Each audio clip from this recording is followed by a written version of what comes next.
Perkenalkan, nama saya Angela Benetinsani dari kelas 11 MIPA, dan pada kesempatan kali ini saya akan menjelaskan tentang bagaimana cara kerjanya panel surya, kincir angin, dan cara pembentukan biodiesel. Pertama, kita mulai dari panel surya. Apa sih panel surya itu? Panel surya adalah kumpulan sel surya yang ditata sedemikian rupa agar efektif dalam menyerap sinar matahari. Sedangkan yang bertugas menyerap sinar matahari adalah sel surya itu sendiri.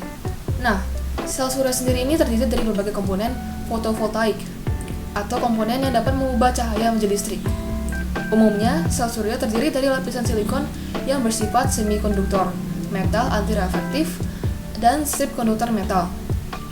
Jadi prinsip kerja sel surya ini dimulai dari partikel yang disebut sebagai foton. Apa itu foton? Foton merupakan partikel sinar matahari yang sangat kecil.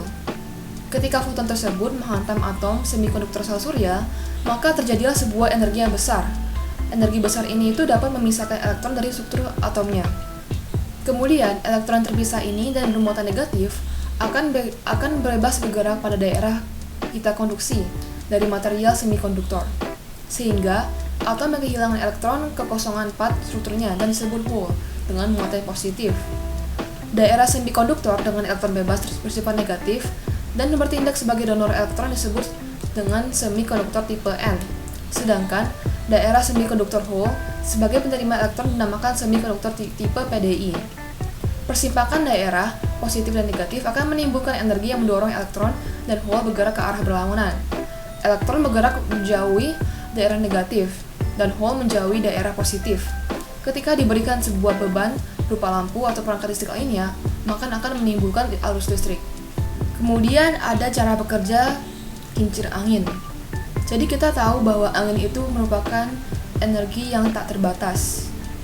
Jadi manusia bisa menggunakan energi angin ini untuk dijadikannya energi lain yang bisa berkontribusi pada kehidupan manusia, seperti energi listrik. Jadi bagaimana kincir angin bekerja? Pertama-tama kita mulai dari apa sih turbin angin itu?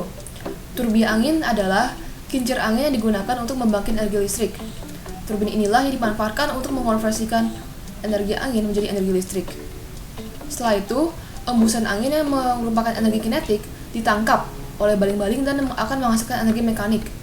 Kemudian, energi mekanik diteruskan untuk memutar rotor pada generator yang terletak di bagian belakang turbin angin. Hingga akhirnya, generator mampu mengubah energi gerak menjadi energi listrik dengan menggunakan prinsip teori medan elektromagnetik. Sebelum digunakan, energi listrik ini tuh bisa disimpan dalam baterai. Dan yang terakhir adalah cara pembentukan biodiesel. Apa itu biodiesel?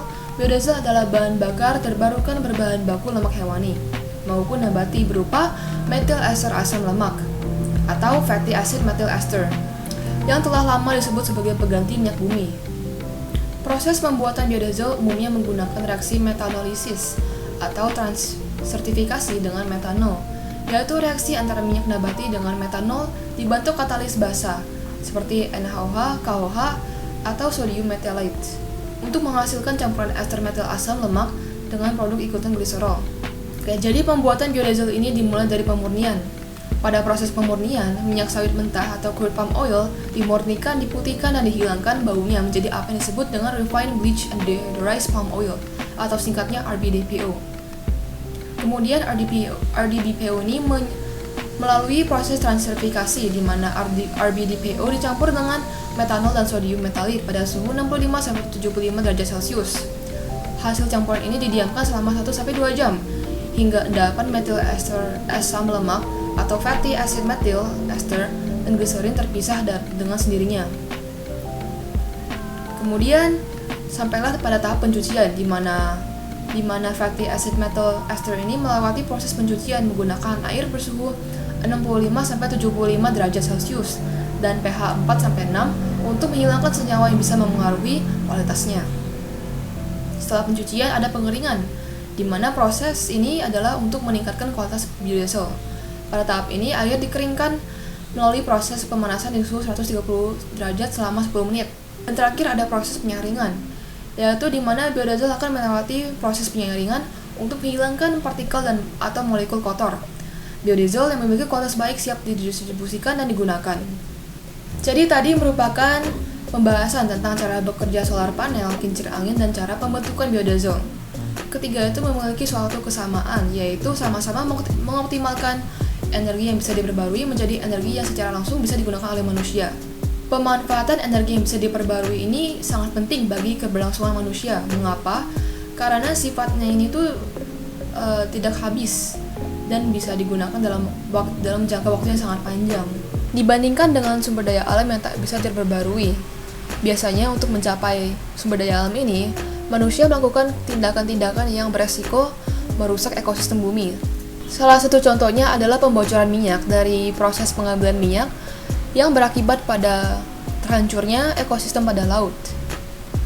Ratusan ikan mati dan karang laut pun juga tercemari. Jadi itulah mengapa adanya kincir angin, solar panel, dan biodiesel ini bisa membantu ke ekosistem bumi.